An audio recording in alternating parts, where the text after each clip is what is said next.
Half of South Carolinians saw the Confederate. The ignorance of those people in South Carolina is immaterial. The answer is still simple. From 1815 to 1860, the Civil War became inevitable. The Compromise of 1850 just set it back 10 years. Bleeding Kansas occurred when there were two governments in the state of Kansas, one free and one slave. It was a mini Civil War.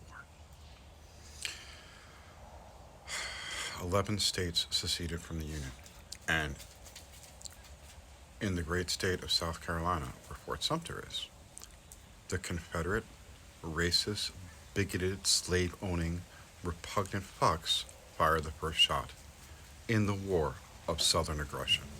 It's not Northern aggression. The South fired first. And inevitably, in April of 1865, General Lee had to, it was April or May of 1865, General Lee had to surrender in Appomattox because not only is slavery morally reprehensible, it's a bad idea. The South was only fighting to enslave people. There was no love. There was no caring. There was no real reasoning for a country. Less than 50% of our colonists that were our antecedents were for the war against England. But that's a different story. Now, there is only one correct answer. The Civil War was about slavery. If you have to placate racists, then no. You don't have to placate racists. There's no reason that you have to accept the David Dukes of the world into your party. Stand up and say, no, you're not conservative, you're a fascist.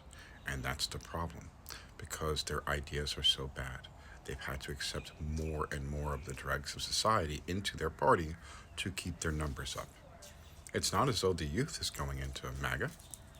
There are a percentage, I would say less than 20%, of those under 25 that are in MAGA. The other 80% are leaning left. That is not a sustainable process for the GOP. As the old racists die, and they do, thank God, there will not be new racists or as many new racists to take their place in society. And, it's not like COVID's gone away.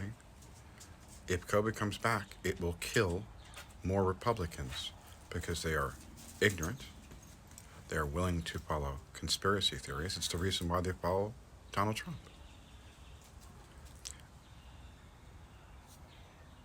Could you imagine saying about your job that you have immunity to breaking the law?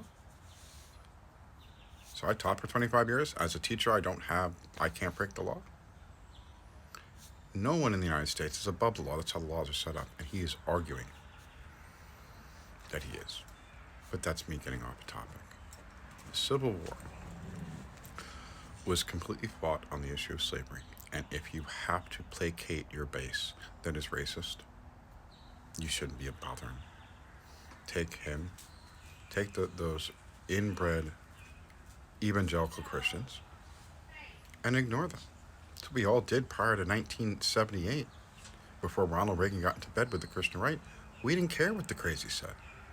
Let them go be in their church and not bother anyone. We didn't care. They've been working their way into politics since the 1970s.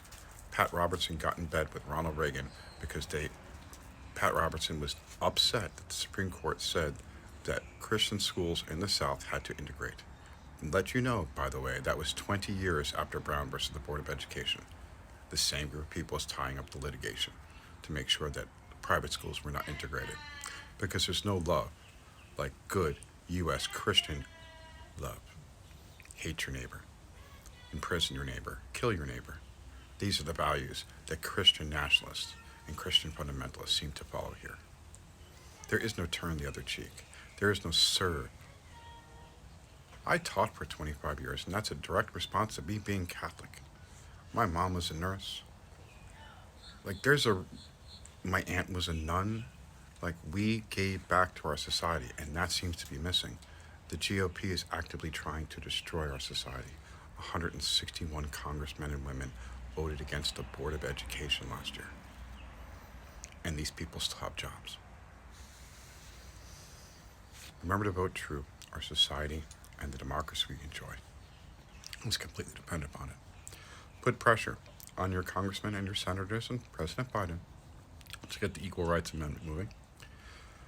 Remind every single congressman and woman that they are up for re-election.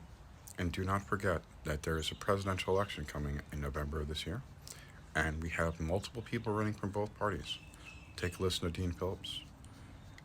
Listen to Joseph Biden. Look at the opposition. They are dangerous. Nikki said that she would pardon Donald Trump for his crimes. I wouldn't get pardoned for those crimes. They're talking about $350 million of fraud in New York, and he needs to be pardoned? Okay. I don't have a Trump airplane in West Palm Beach. There's a reason why he does, and it's because he's always been disingenuous with his business dealings. And Chris Christie, unfortunately, I think is the best option for the Republican Party. Nikki Haley has been proven to be a moron. Vivek Ramaswamy does not have any ability to lead. He's as stupid as Donald J. Trump. And he doesn't have any of the good words either. And trying to disenfranchise people under 25 because they won't vote for you is not a really good platform for running, is it? Vote true and vote blue.